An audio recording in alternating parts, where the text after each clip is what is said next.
Em seguida, a primeira evocação do Sr. Sanson, feita na Sociedade de Paris, um espírito deu sob esta epígrafe a comunicação seguinte: foi a de um justo a morte desse homem, de quem, neste momento, vos ocupais. Isto é, esperançosa e calma.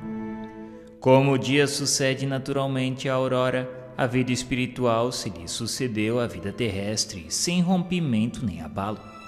O seu último suspiro foi tanto como um hino de reconhecimento e amor. E quão poucos os que atravessam assim a rude transição. Quão poucos os que, após a confusão e desespero da vida, concebem o ritmo harmonioso das esferas.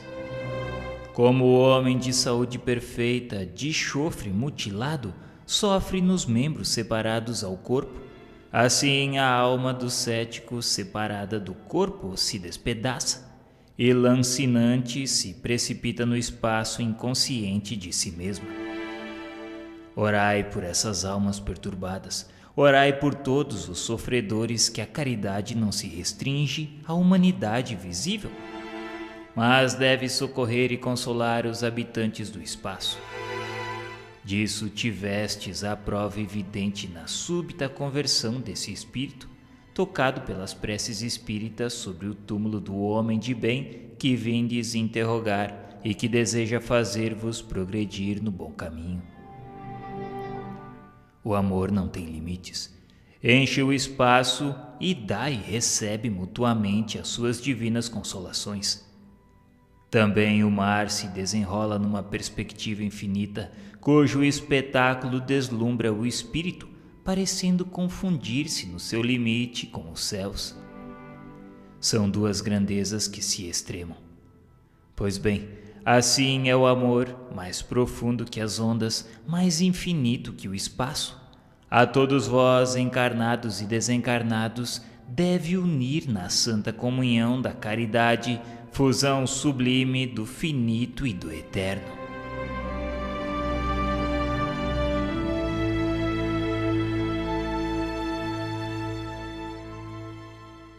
Essa comunicação foi ditada por um espírito de nome Georges.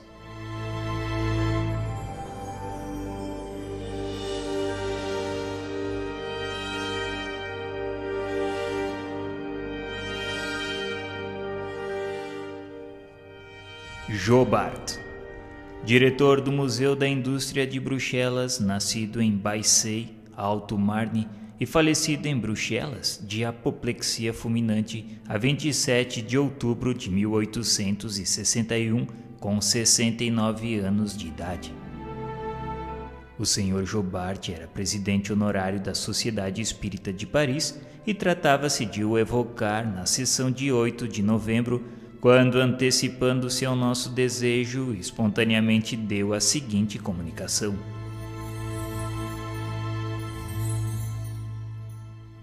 aqui estou eu a quem eis evocar, manifestando-me por este médium que até agora tenho solicitado baldamente. Antes de tudo, desejo descrever as minhas impressões por ocasião do meu desprendimento. Senti um abalo indizível. Lembrei-me instantaneamente do meu nascimento, da minha juventude e da minha velhice. Toda a minha vida se me retratou nitidamente na memória. Eu senti apenas um como piedoso desejo de me achar enfim nas regiões reveladas pela nossa crença. Depois o tumulto serenou. Eu estava livre e o meu corpo jazia inerte. Ah, meus caros amigos, que prazer se experimenta sem o peso do corpo, quanta alegria no abranger o espaço. Não julgueis, no entanto, que me tenha tornado repentinamente um eleito do Senhor. Não, eu estou entre os espíritos que, tendo aprendido um pouco, muito devem aprender ainda. Não tardou muito que de vós me lembrasse, irmãos de exílio, e asseguro-vos toda a minha simpatia, todos os meus votos vos cercam. Quereis saber que espíritos me receberam, quais as minhas impressões? Pois bem, amigos, Foram todos os que evocamos, todos os irmãos que compartilharam dos nossos trabalhos. Eu vi o esplendor, mas não posso descrevê-lo. Apliquei-me a discernir o que era verdadeiro nas comunicações, pronto a contraditar tudo que fosse errôneo, pronto a ser o cavaleiro andante da verdade nesse mundo, tal como o fui no vosso.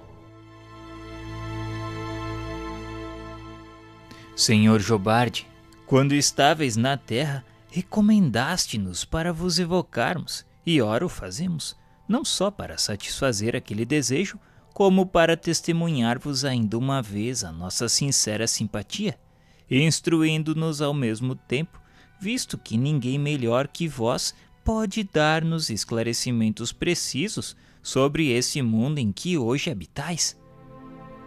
Dar-nos-emos por felizes se houverdes por bem responder às nossas perguntas. Presentemente o que mais se impõe é a vossa instrução. Quanto à vossa simpatia, entrevejo-a e tenho a prova dela tão só pelo que ouço, o que já é um enorme progresso. Pois bem, então para fixarmos ideias e não divagar, principiamos por perguntar em que lugar vos achais aqui e como vos veríamos se tal coisa fosse facultada. Estou junto do médium com a aparência do mesmo Jobard que se sentava à vossa mesa, visto que os vossos olhos mortais, ainda vendados, não podem ver os espíritos senão sob a sua forma mortal. E podereis tornar-vos visível? No caso contrário, qual a dificuldade? Essa disposição que vos diz respeito é que é toda pessoal. Um médium vidente ver-me-ia e os outros não. O vosso lugar aqui é o mesmo de quando assistis encarnado às nossas sessões e que vos reservamos? Aqueles, pois, que em tais condições nos viram, poderão supor que aí estáis tal qual éreis então, visto que aí não estáis com o corpo material de outrora. Estais, no entanto, com o corpo fluídico de agora e com a mesma forma. Se vós não vemos com os olhos do corpo, vemos-vos com o pensamento. Se não podeis comunicar pela palavra, podeis pela escrita, com o auxílio de um médium. Assim, as nossas relações de forma alguma se romperam com a vossa morte, e podemos entretê-las tão fácil, completamente como outrora. É assim precisamente que se passam as coisas? Sim, e há muito que o sabeis. Ocuparei este lugar muitas vezes, e mesmo sem o saberdes, uma vez que o meu espírito habitará entre vós. Nota: chamamos a atenção para esta última frase, o meu espírito habitará entre vós, que neste caso não é uma simples figura, porém realidade. Pelo conhecimento que o Espiritismo nos dá sobre a natureza dos espíritos, sabemos que qualquer um pode achar-se entre nós, não só em pensamento, mas pessoalmente com seu corpo etéreo, que o torna uma individualidade distinta. Um espírito tanto pode, conseguintemente, habitar entre nós depois de morto, como quando vivo, ou por outra, melhor ainda depois de morto, uma vez que pode ir e vir livre e voluntariamente. Deste modo, temos uma multidão de comensais invisíveis, indiferentes uns, outros atraídos por afeição. É a estes últimos que se aplica esta frase. Eles habitam entre nós, que se poderá interpretar assim. Eles nos assistem, inspiram e protegem.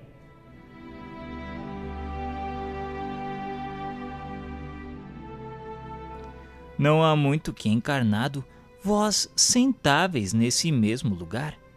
As condições em que ora o fazeis parece-vos-ão estranhas? Qual o efeito da mudança de estado? De modo algum se me afiguram estranhas as condições, porque o meu espírito desencarnado goza de lucidez perfeita para não deixar irresolutas quaisquer questões que encare. Lembrai-vos de haver estado nas mesmas condições anteriormente à última existência? experimentais qualquer mudança a esse respeito, comparando as situações presentes e passada? Recordo-me das existências anteriores e sinto-me melhorado. Por isso que me identifico com o que vejo, ao passo que, perturbado nas precedentes existências, só me apercebia das faltas terrenas. Lembrai-vos da penúltima encarnação, da qual precedeu a do Sr. Jobard? Se me lembro, fui um operário mecânico acossado pela miséria e pelo desejo de aperfeiçoar a minha arte. Como Jobard, realizei os sonhos do pobre operário e dou graças a Deus, cuja bondade infinita fez germinar a planta e cuja semente depositar em meu cérebro. E já vos tendes comunicado em outra parte? Pouco me tenho comunicado. Em muitos lugares, um espírito tomou-me o nome. Algumas vezes estava eu perto dele sem que pudesse comunicar-me diretamente. Tão recente é a minha morte que participo ainda de certas influências terrestres. É preciso que haja perfeita simpatia para poder exprimir o meu pensamento. Em breve operarei incondicionalmente, mas por enquanto, repito, não posso fazê-lo. Quando morre um homem um tanto conhecido, é chamado de todos os lados e inúmeros espíritos se dão pressa de apossar-se da sua individualidade. Eis o que comigo se tem passado em muitos casos. Asseguro-vos que, logo após ao desprendimento, poucos espíritos podem comunicar-se mesmo por um médium predileto.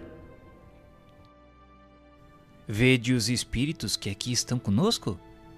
Sim, vejo principalmente Lázaro e Erasto. Depois, mais afastado, vejo o espírito de verdade pairando no espaço. Depois ainda, uma multidão de espíritos que vos cercam, solícitos e benévolos. Sede felizes, amigos, por benéficas influências vos disputam as garras do erro. Quando encarnado, você compartilhava da opinião emitida sobre a formação da Terra pela incrustação de 4 planetas que se teriam unido. Sois ainda da mesma opinião? É um erro. As novas descobertas geológicas provam as convulsões da Terra e sua formação gradual e sucessiva. A Terra, como os outros planetas, teve sua vida própria e Deus não precisou lançar mão desta grande desordem que seria a agregação de planetas. A água e o fogo são os únicos elementos orgânicos da Terra. Admitis também que os homens pudessem cair num estado cataléptico por tempo ilimitado e que o gênero humano tivesse assim aparecido na Terra? Era pura ilusão da minha mente que ultrapassava sempre o seu fim. A catalepsia pode ser longa, porém não indeterminada. Tradições, lendas exageradas pela imaginação oriental. Meus amigos, muito tenho sofrido já com as ilusões que alimentaram meu espírito. Não vos iludais a tal respeito. Muito aprendi e posso dizer-vos hoje que a minha inteligência, apta para assimilar diversos e vastos estudos, guardará, no entanto, de sua última encarnação, o pendor para o maravilhoso e místico, hauridos nas imaginações populares. Ainda agora há pouco me tenho ocupado das questões puramente intelectuais no sentido em que as julgais. E como poderia eu fazê-lo deslumbrado e aturdido pelo maravilhoso espetáculo que me cerca? O vínculo do espiritismo que vós, homens, não podeis compreender, só ele pode atrair-me a esta terra que abandono.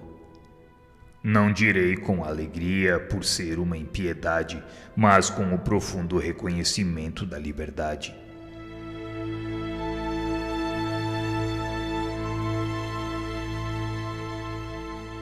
Quando a sociedade abriu uma subscrição em favor dos operários de Lyon em fevereiro de 1862, um consórcio subscreveu 50 francos, sendo 25 por si e 25 em nome do Sr. Jobart, que então deu a tal respeito a comunicação seguinte.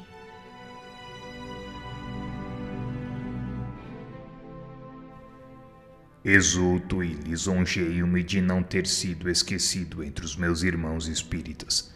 Agradeço ao coração generoso que vos trouxe o óbolo que eu daria se habitasse ainda o vosso mundo. Neste em que ora resido, é nula a necessidade de dinheiro, de modo que me foi preciso recorrer à bolsa da amizade para provar materialmente que também a mim me compungia o infortúnio dos irmãos de Lyon. Intrépidos cultores da vinha do Senhor, muito deveis convencer-vos de que a caridade não é uma palavra oca, pois grandes e pequenos vos pantetearam na emergência sentimentos de simpatia e fraternidade. Estais na grande via humanitária do progresso. Pois bem, praz a Deus sejais ditosos na jornada, e os espíritos amigos que vos sustentem para que triunfeis afinal. Eu começo a viver espiritualmente mais calmo, menos perturbado pelas evocações constantes que sobre mim choviam. A moda também atua sobre os espíritos, e quando Jobart em moda passar da moda, então pedirá aos seus amigos sérios que o evoquem. Aprofundaremos então questões superficialmente tratadas, e o vosso Jobart, completamente transfigurado, poderá ser útil como deseja de todo o coração.